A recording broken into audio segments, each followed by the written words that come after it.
अध्याय 2 भाग 1। ओम साई राम। मैं शंकर भट्ट मरुतव मलाई में अजीब अनुभवों को याद कर रहा था और मानसिक रूप से श्रीपाद श्री वल्लभ के नाम का जाप करते हुए अपनी यात्रा जारी रखी। मैंने रास्ते में कई पवित्र स्थानों का दौरा किया।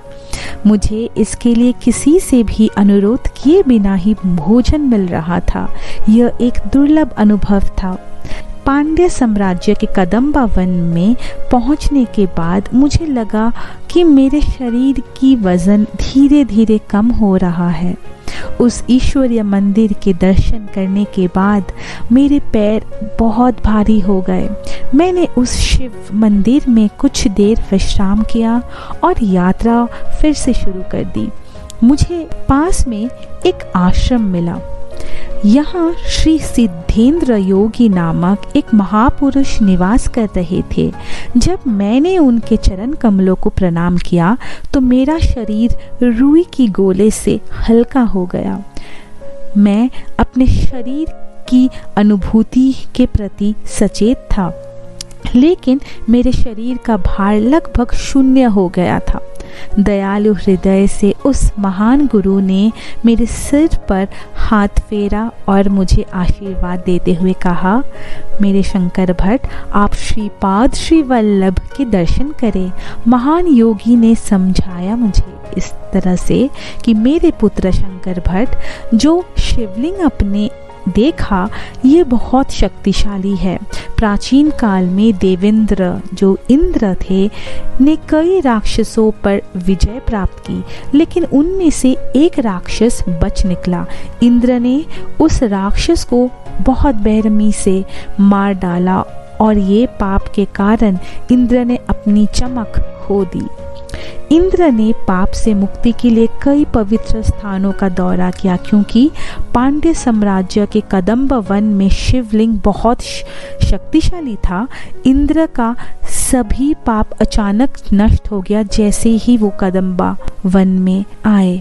वो आश्चर्य हो गए। इस विचार के साथ और भी कुछ खास और महानता थी। उन्होंने सभी दिशाओं में जगह की खोज की। उन्हें एक शिवलिंग मिला। इंद्र ने उस शिवलिंग की भक्ति के साथ पूजा की और उस स्वयं प्रकट शिवलिंग के लिए एक मंदिर का निर्माण किया। तो आपने जो देखा ये वही शिवलिंग था जो इंद्र के द्वारा प्रतिष्ठित किया गया था। यह शिवलिंग सभी पापों को नाश करता है और सभी शुभता को स्वीकार करता है। केवल महान योग्यता वाले लोग ही इस शिवलिंग को देख सकते हैं। हालांकि भगवान दत्त ने भक्तों के लिए पवित्र लोगों से मिलना और पवित्र स्थानों पर जाना बिना किसी प्रयास किए बिना ही हो जाता है। मैंने श्री सिद्धेंद्र योगी के चरण कमलों को पुनः प्रणाम किया। उन्होंने मुझे फिर से शिवलिंग को दोबारा देखने के लिए कहा। जब मैं दूसरी बार वहां गया तो मुझे शिव का एक सुंदर मंदिर मिला। ये वही मंदिर नहीं था जहां मैं पहले गया था।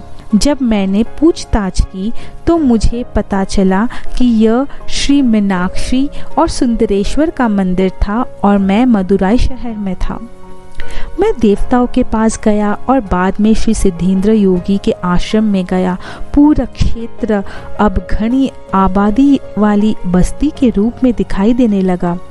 हालांकि मैंने बहुत खोज की, लेकिन मुझे श्री सिद्धेंद्र योगी का आश्रम नहीं मिला। मैं श्रीपाद श्री वल्लभ के पवित्र नाम को याद करके किसी दिशा में जा रहा था। सूर्यास्त शुरू हो गया, रात होने लगी थी। मैंने देखा कि पीछे की ओर से एक प्रकाश आ रहा था। जब मैं पीछे मुड़ा तो मैंने देखा कि 3 फानों वाला एक बड़ा सांप मेरे पीछे चल रहा था। उन 3 हूडों पर 3 हीरे थे। उन हीरों से निकली एक शानदार रोशनी निकल रहा था। मैंने जब भी रोका तो वो नागिन भी रुक रही थी।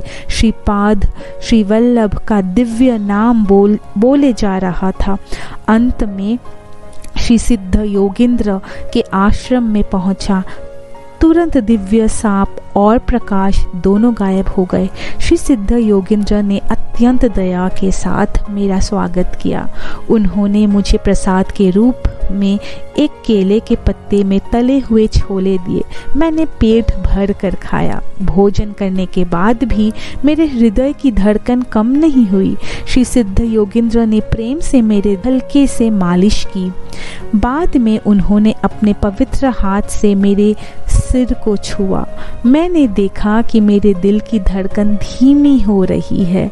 मुझे भी ऐसा लगा जैसे मेरे फेफड़ों से कुछ दुर्गंध बाहर निकल रही हो। मैंने यह भी अनुभव किया कि मेरे दिमाग से सभी बुरे विचार और क्रूर इच्छाएं दूर हो गए। मेरे शरीर का तापमान बढ़ गया और मैं स्तब्ध अवस्था में था। तब श्री सिद्ध योगेंद्र ने कहा, हे शंकर भट्ट, जो शिवलिंग आपने पहले देखा था और श्री सुंदरेश्वर जिन्हें आप बाद में देखने गए थे, वे अलग नहीं हैं। श्री दत्तात्रेय ने आदेश दिया कि आपको इस तरह का अनुभव प्रदान किया जाना चाहिए, तो यह आपको उनके इच्छा के अनुसार ही प्रदान किया गया था। इसका मतलब है कि समय वापस रुक गया और इंद्र द्वारा स्थापित शिवलिंग और उस समय मौजूद वास्तविक परिवेश आपको दिखाया गया है। आप जिस सृष्टि के साक्षी है उसे वास्तविक सृष्टि मानना ही माया है। सब कुछ चेतना क्या अवतार है। भगवान दत्त के इच्छा से भविष्य उपस्थित हो सकता है। भगवान दत्त की चेतना सदा विद्यमान है।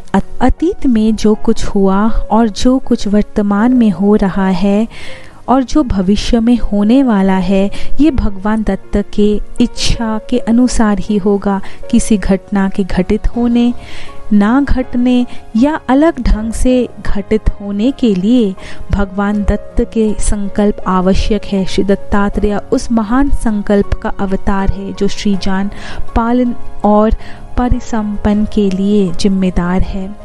अब उन्होंने इस पृथ्वी पर श्रीपाद श्री वल्लभ के रूप में जन्म लिया है। पिथापुरम के निवासी उन्हें ठीक से नहीं पहचानते थे। ये गुरु के दर्शन को समझने में असफल रहे। कुरुवापुरम में मछुआरे जैसे अज्ञानी व्यक्तियों ने भी ब्रह्म का ज्ञान प्राप्त किया। श्रीपाद श्री वल्लभ की कृपा पाने के लिए हमारे भीतर के अहंकार को नष्ट करना होगा। सभी प्रकार के अभिमान को विलुप्त होना है। तभी हम उनकी शक्ति, उसके दिव्य रूप, उनकी दया और उनकी वास्तविक स्वरूप को समझ सकते हैं। ओम साई राम।